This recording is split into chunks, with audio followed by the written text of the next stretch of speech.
Hello. I am honored to be with you once again for the annual State of the City address. As I reflect on the challenges we have faced during the course of the pandemic and the uneven national recovery, I am proud of the leadership Violent has demonstrated to the cities across the state in addressing these difficulties through civic engagement, collaboration, inclusiveness, and innovation. We did not achieve this status overnight. We worked long and hard to get there.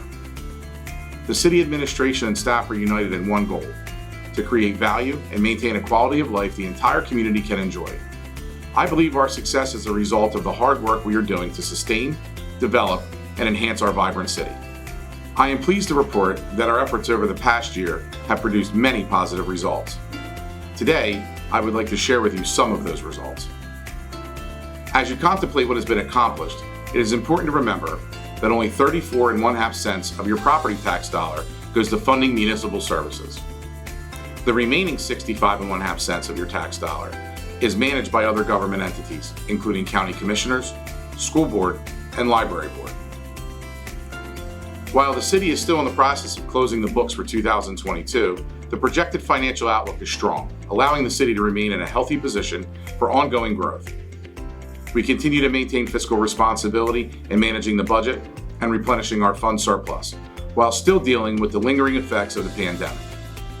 We have worked hard to achieve steady economic growth by building strong partnerships with both public and private sector entities throughout the region.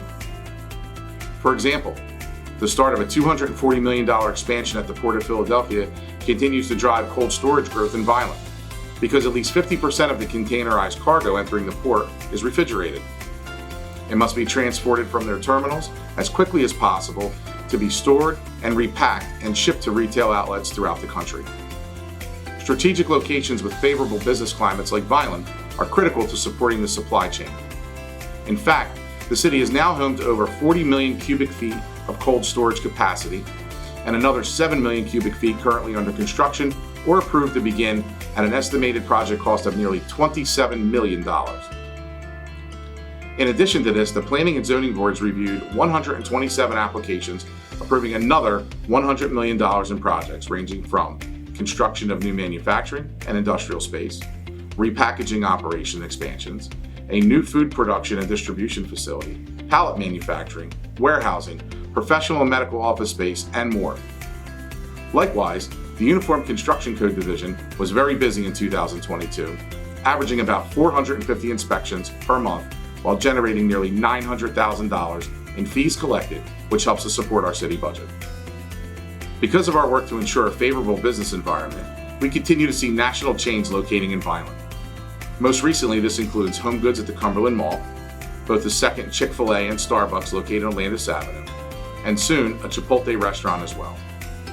With the overwhelming success of our two existing industrial parks, plans are progressing to redevelop the 62-acre West Campus of the former Violent Developmental Center on Almond Road. This expansion will help the city meet the ongoing demand we are experiencing for light industrial, food processing, logistics, and manufacturing sites.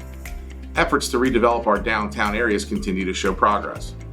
Construction on Phase 1 of the Newcomb Senior Apartments is nearing completion, and Phase 2 will soon start. And the demolition of the old Howard M. Down Power Station on West Avenue is also underway, with completion expected in early 2024. With the help of the Violent Urban Enterprise Zone program, property owners and small businesses, through their individual investments and hard work, have done their part to contribute to our redevelopment efforts. This, along with our very successful Violent Revolving Loan Fund, continue to be economic catalysts for the city.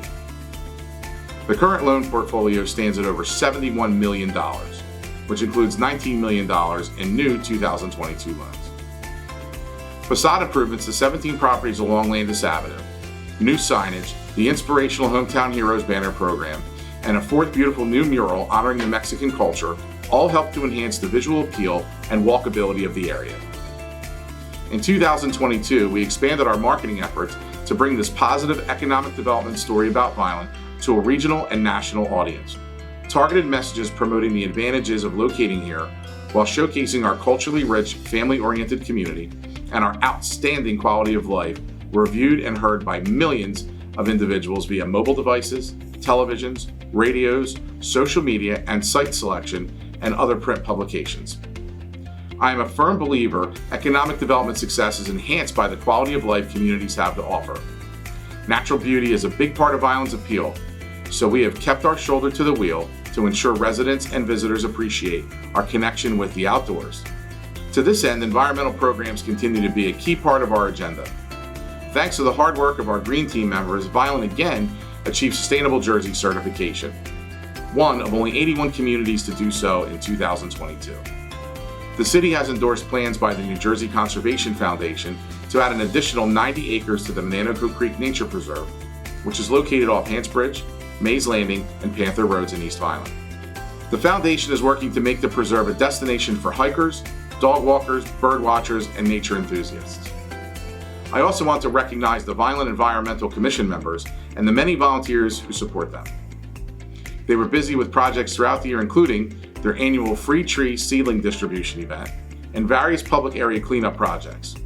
In addition, they will soon be placing new bluebird nesting boxes in nature areas around the city, which were built and donated by the students from the John F. Scarpa Technical Education Center of Cumberland County. Equally important to maintaining the lifestyle we enjoy is ensuring that municipal property ordinances are adhered to.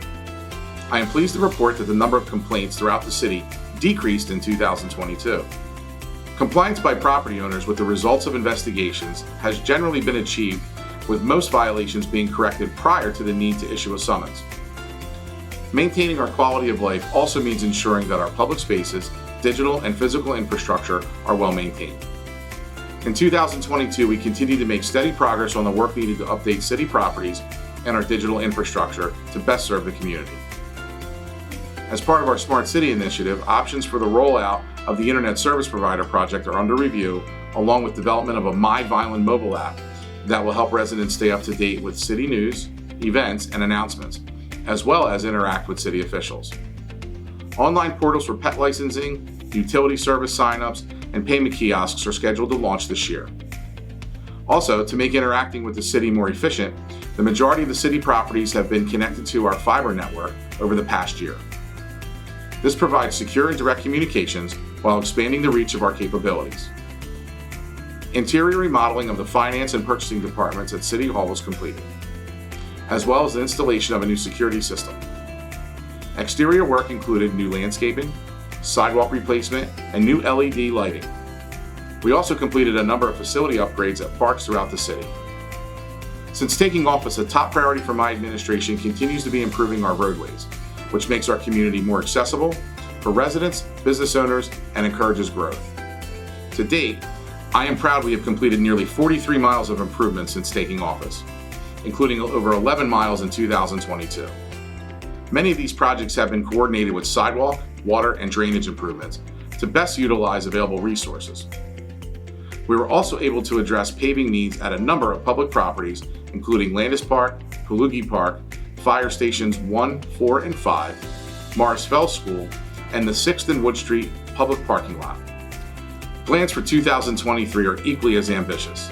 Paving projects are scheduled for portions of 35 residential streets and preservation projects for portions of 17 residential streets, all totaling nearly 12 and 1/4 miles. We also continue to lobby our county and state partners for improvements on the 121 miles of roadways within the city under their jurisdiction. The Vineland Municipal Utilities were also busy in 2022. On the electric side, street lighting conversions to LED and power distribution equipment upgrades are ongoing, along with aggressive tree trimming maintenance for primary and secondary overhead wiring in order to do all we can to avoid storm-related outages. Design for a new distribution division garage is well underway, along with phase 1 testing of our new emergency storm outage management system. This, along with new maintenance and inventory management system, should be online later this year. In addition, engineering on an electric battery storage facility for multiple locations in the city and the retirement of the West CT generation station has begun. On the water utility side, water service line replacement to residential and commercial customers is in full swing in multiple areas of the city in conjunction with our road improvement program. And an installation of a new water main on Northeast Avenue from Wheat Road to Forest Grove Road is underway, with completion expected mid-year. Annual water system flushing and valve exercising programs to ensure water quality and GPS collection of critical infrastructure asset locations in compliance with the New Jersey Water Quality Accountability Act have been completed. As part of the utility maintenance program, Above-ground storage tanks on East Avenue and at Oak and Main have been fully completed and refurbished. And pumping station facilities are being retrofitted with energy-efficient LED lights on both interior and exterior locations. The last component of our quality of life matrix is the health and safety of our community. I am proud of the work the Health Department does to promote, protect, and improve the health of all Vineland residents. The past 3 years have been difficult as they have carried out their normal duties while also taking the lead on our COVID response. On a daily basis, they strive to meet the varied needs of those in the community through a wide range of programs and activities aimed at disease prevention, health education, and food safety. In 2022, the department conducted approximately 1,000 inspections of different food-related facilities, ranging from vending machines and mobile units to restaurants, supermarkets, schools, and camps.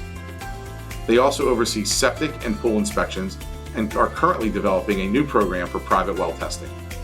I am so appreciative of our police, fire, and EMS departments and their relentless work to ensure residents and businesses stay safe.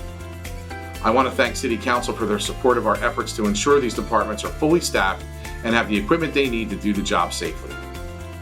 With respect to the Vineland Police Department, I am happy to report that in 2022, we did see a year-over-year reduction in crime across several categories. This is a result of a tremendous amount of hard work and a focus on proactive engagement with the community. I want to commend the Community Policing Unit, who conducted over 30 outreach events throughout 2022. From National Night Out to Coffee with a Cop, Cones with a Cop, and Shop with a Cop during the holidays. Through these programs, residents have a chance to get to know police officers and develop positive relationships with them, which is important to reducing crime.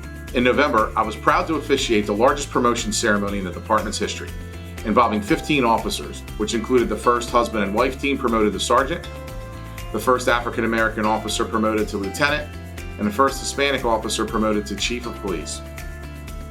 By August of this year, we will hire and begin training 21 new officers to fill vacancies from retirements.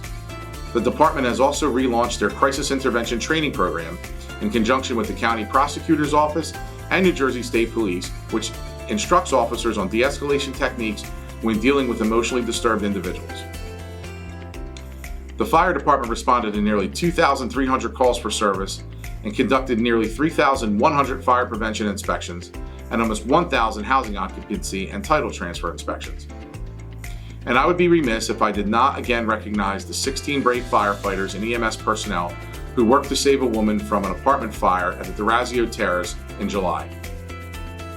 To support operations, the department put into service a new 75-foot Pierce ladder truck, new vehicles for fire prevention, and 2 drones for emergency operations support. To ensure crews are ready for every contingency, the department conducts frequent radio drills, reviews operations plans for various commercial properties, and conducted an active shooter drill encompassing city and county emergency services. New generators were also added to Fire Station 4 and EMS Station 4. The EMS division continued to provide support for health department vaccination clinics and responded to over 13,000 calls for medical service. The division successfully hired 12 new recruits through a partnership established with the county and Rowan College. With these new hires, the division is at full staffing for the first time. The division also received a new ambulance and 2 supervisory vehicles. I am a firm believer that success travels in the company of very hard work. I see and hear optimism on a daily basis from residents and non-residents alike, which gives me confidence that we are heading in the right direction.